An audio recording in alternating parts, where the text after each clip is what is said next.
Hi friends, అందరికీ నమస్కారం. Welcome to employees pensions news. Friends, ఇప్పుడే అందిన వార్త, ఈపీఎఫ్ఓ పెన్షనర్లకు భారీ ఓరట. పూర్తి వివరాలు అయితే వీడియోలో తెలుసుకుందాం.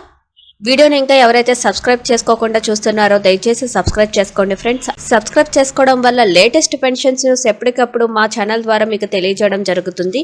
అదే విధంగా లైక్ చేసినట్లయితే మరింత మందికి సమాచారం అనేది చేరుకుంటుంది. ఫ్రెండ్స్, ఈ వివరాల్లోకి అయితే వెళ్ళిపోదాం. ఈపీఎఫ్ఓ సభ్యులకు పెద్ద ఓరట. చాలాసార్లు మనం పదవి విరమణ చేయడానికి ముందు కొన్ని ముఖ్యమైన పనుల కోసం పీఎఫ్ డబ్బులను ఉపసంహరించుకోవాలి.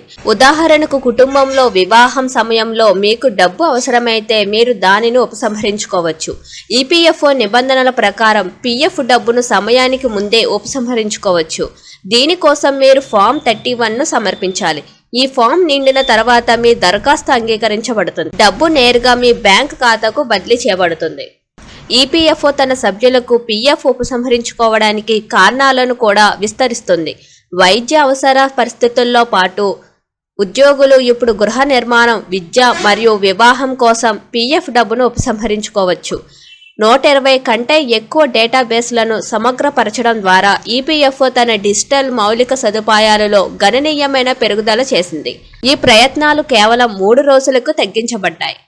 95% క్లెయిములు ఇప్పుడు స్వయంచాలకంగా ప్రాసెస్ చేయబడుతున్నాయి. వ్యవస్థను మరింత ప్రభావితం చేయడానికి వారు మరిన్ని నవీకరణలపై పనిచేస్తున్నారు.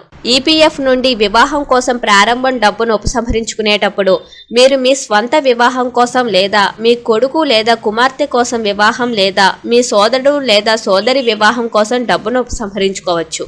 అంటే ఈపీఎఫ్ఓ కుటుంబ కారణాలను డబ్బులను ఉపసంహరించుకోవడానికి అనుమతిస్తుంది.